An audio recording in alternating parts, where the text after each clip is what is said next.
lot of businesses have decided to just run out and make the investment. They purchase Claude, they purchase ChatGPT. They're making investments in Microsoft and, some of the other platforms that are out there. Now they're starting to get the bills, right? And their consumption concerns. And one of the things I sort of equate this to is what we saw with cloud, 10, 15 years ago. Everybody said, let's go all in on cloud. It's cheaper. Come to find out it wasn't necessarily cheaper.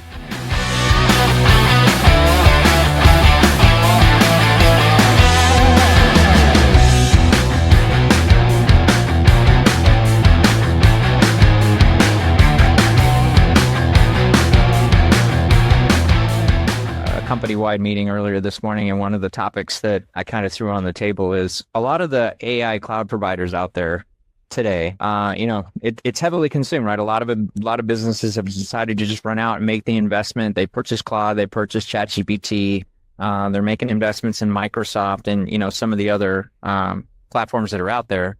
Now they're starting to get the bills, right? And their consumption concerns. And one of the things I sort of equate this to is what we saw with cloud, 10, 15 years ago. Everybody said, let's go all in on cloud. It's cheaper. Come to find out it wasn't necessarily cheaper. But we saw this kind of fundamental shift occur from clients that were invested in cloud, and all of a sudden they decided to reinvest with on-prem infrastructure, right? So from a cost control standpoint, they started to recognize use cases where, cloud made sense and cloud didn't. I think we're going to start seeing the same thing with AI.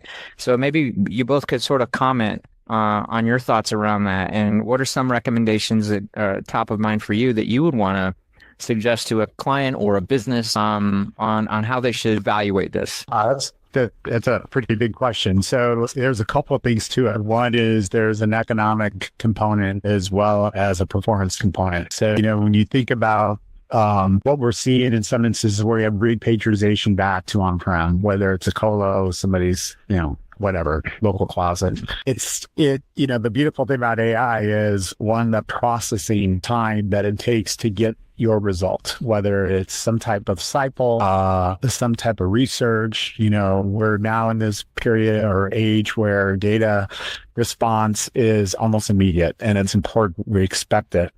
And so that's where things like edge become very important in a strategy.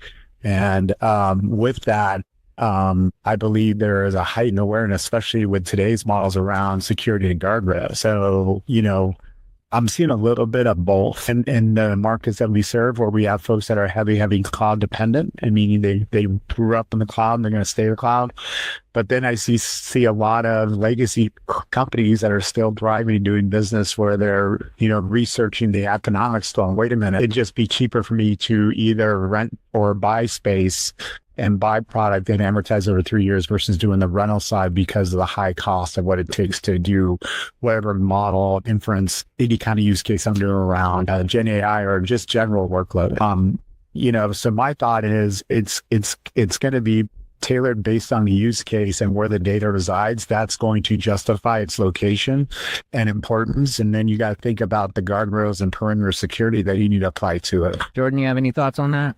Tim kind of hit it on the spot. I think what we see the biggest thing right now has to do with, the biggest thing that I'm seeing has to do with compliance. And that's really driving where this is going to live. I was talking to a customer yesterday, and they were talking about running a LLM, and the issue that they have is they can't get it out to their upper management because almost all the data that they have contains either PHI or PII, and they can't basically port that out to a cloud provider at the moment. So kind of the options are, we're going to look at on-prem or some sort of hybrid strategy to allow them to kind of run these workloads. And kind of to Tim's point, the other thing that we're seeing a lot is it really depends on what business unit is driving this. It feels like, especially with artificial intelligence, everybody wants it.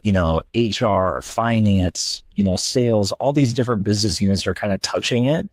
And the other piece of that too is that also may depend on where they want it to live because of their specific workloads. And that may not be a organizational move that we might see. You might see a dev team put their LLMs on the cloud, but all their infrastructure is running on-prem, and it turns into this kind of interesting strategy, to your point, where these bills kind of land in a few different areas. And, we may be able to save some costs because The other thing we also are not talking about is these models. These models are crazy performant now. They can handle over 100,000 tokens. So then you attach something like RAG or your documents to it. You're going to blow through memory. You're going to blow through compute, and you may hit massive latency walls depending on where your data is living. Right. Absolutely. I mean, that is a very valid point around the newer models and the amount of parameters you can hit the model with.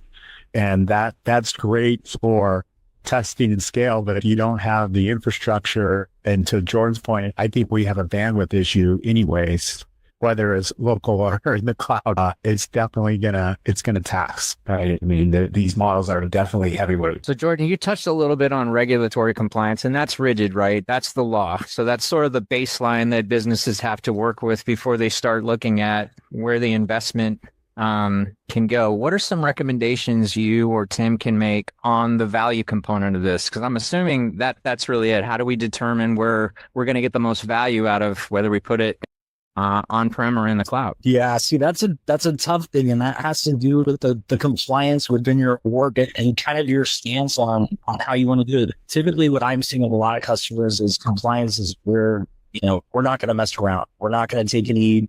We're going to do everything the right way, and it all starts where from the validation, the IT team. Typically, where I see that start, especially in these AI LLM type of journeys, is definitely around data tagging, data governance, and making sure everything you have is clean. And then from there, it's really figuring out where's the best place for this to live. Is it going to be in the cloud or is it going to be on-prem? And then building around the security and other segmentation pieces that you need to ensure that your data is completely locked down from outside users, internal users that are not supposed to end it as well.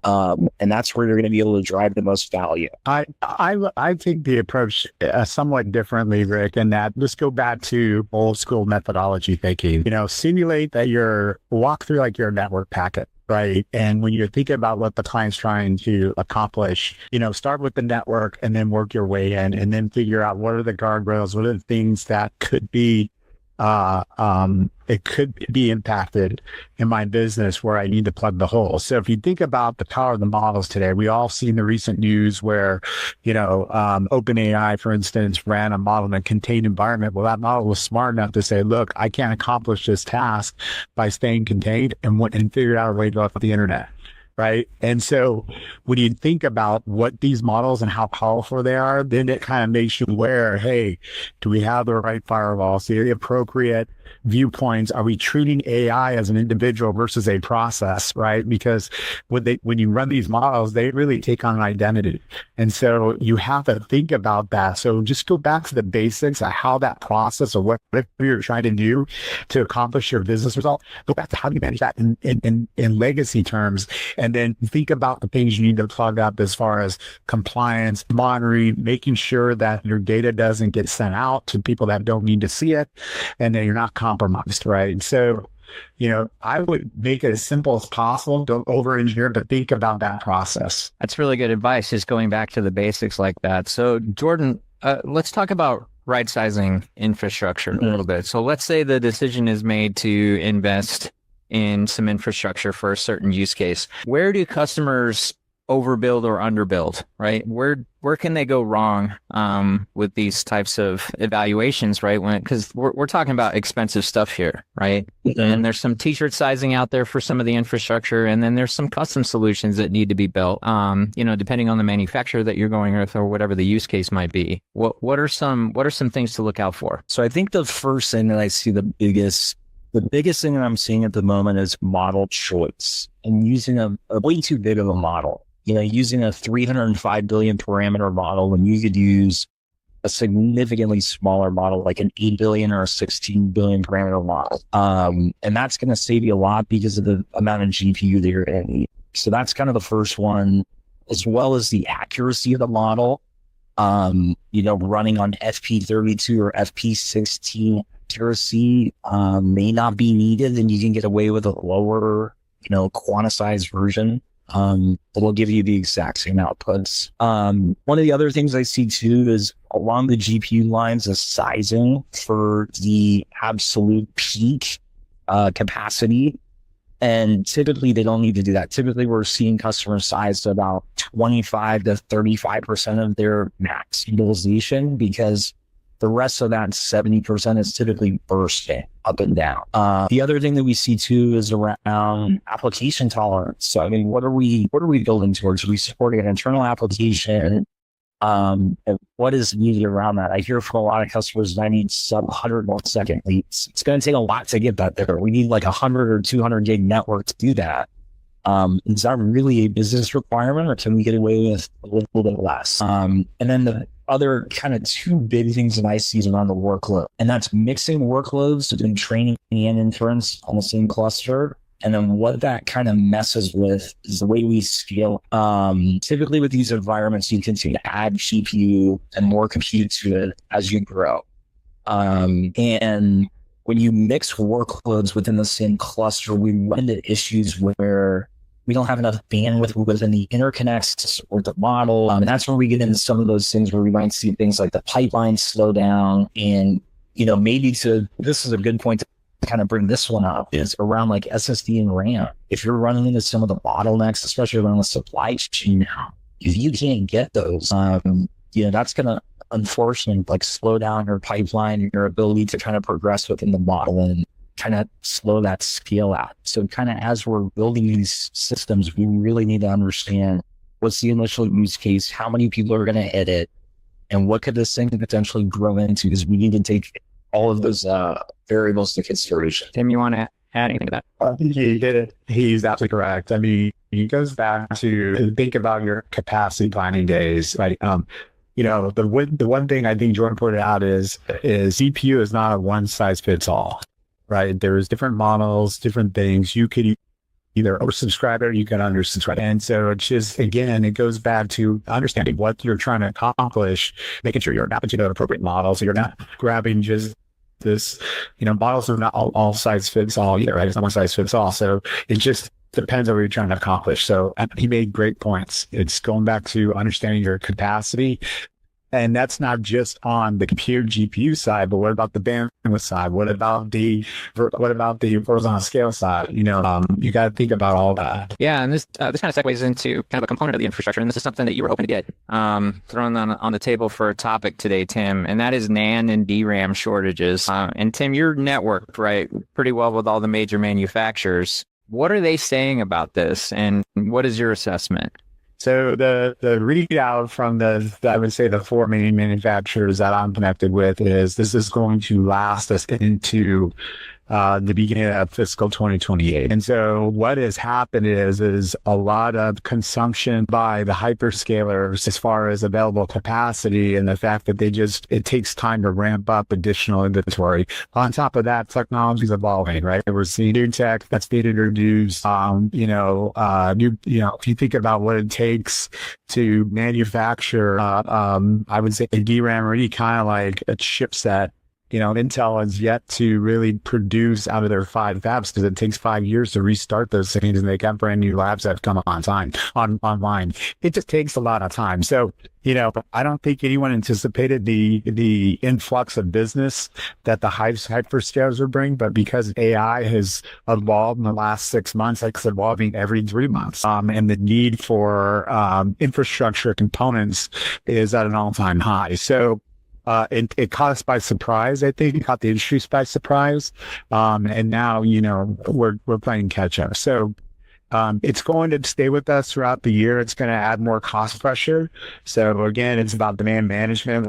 What we've seen on the partner side of the business is the quarter after quarter increase in costs, and we're trying our best to help clients with their objectives. And this goes back to understanding really what you're trying to accomplish versus, hey, just throw me an all flash array for some reason we don't need that.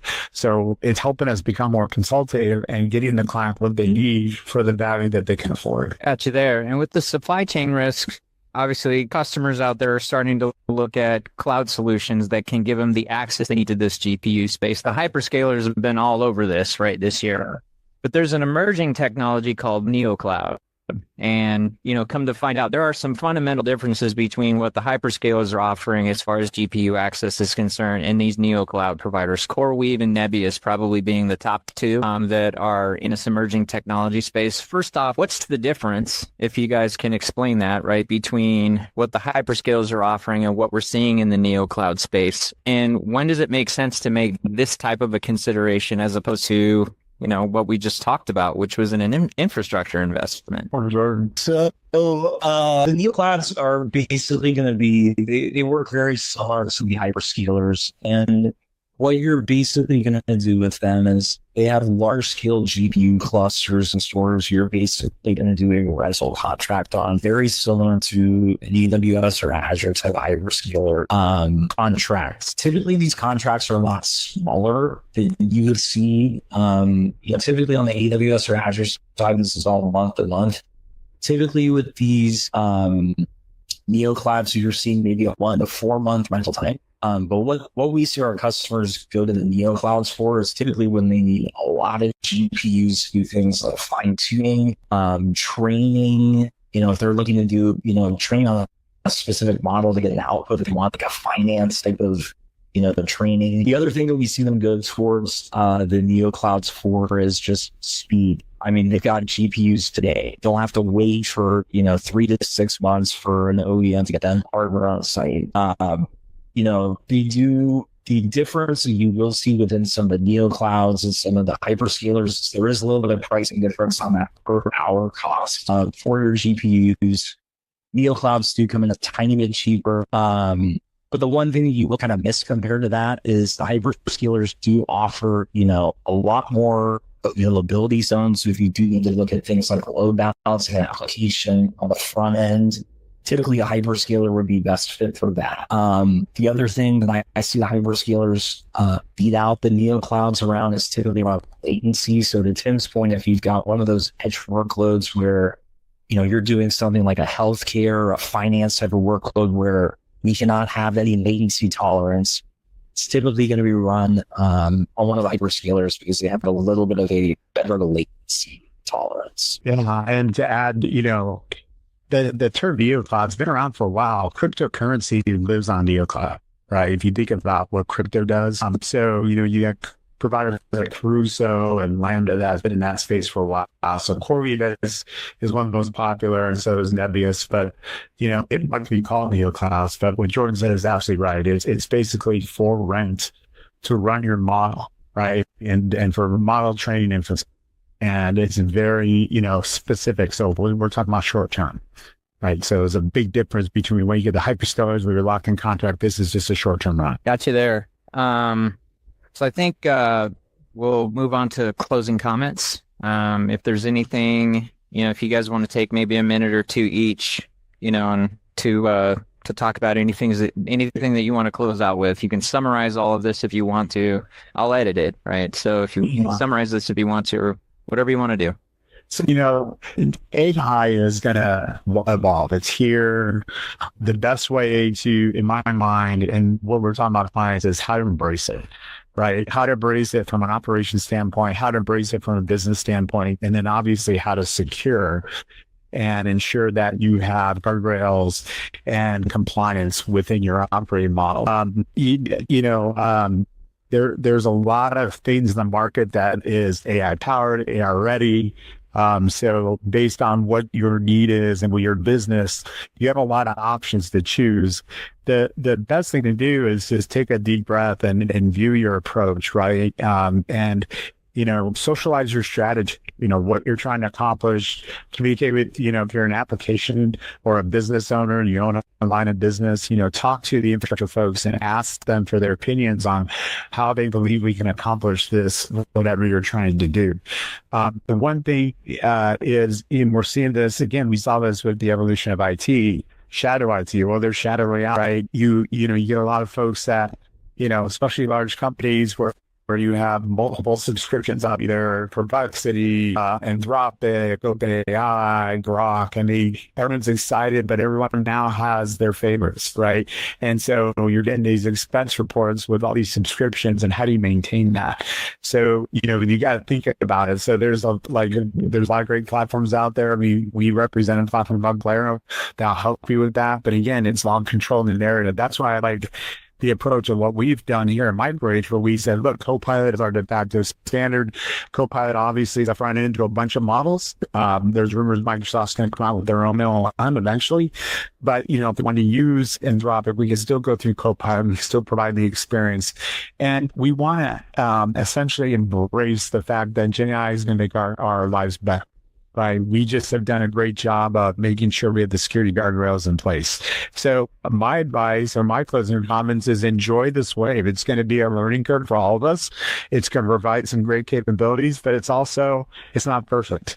And so it takes great, smart folks like ourselves and like our clients and like our partners to help figure this whole thing out as we continue to leverage this strategy. And I would say it's going to be the next, thing for over the next decade. Yeah. I mean, you hit it right on the nail. I wanted to piggyback off him. I mean, to his point, I mean, we are coming into contact with everybody within the organizations when we're having these AI conversations.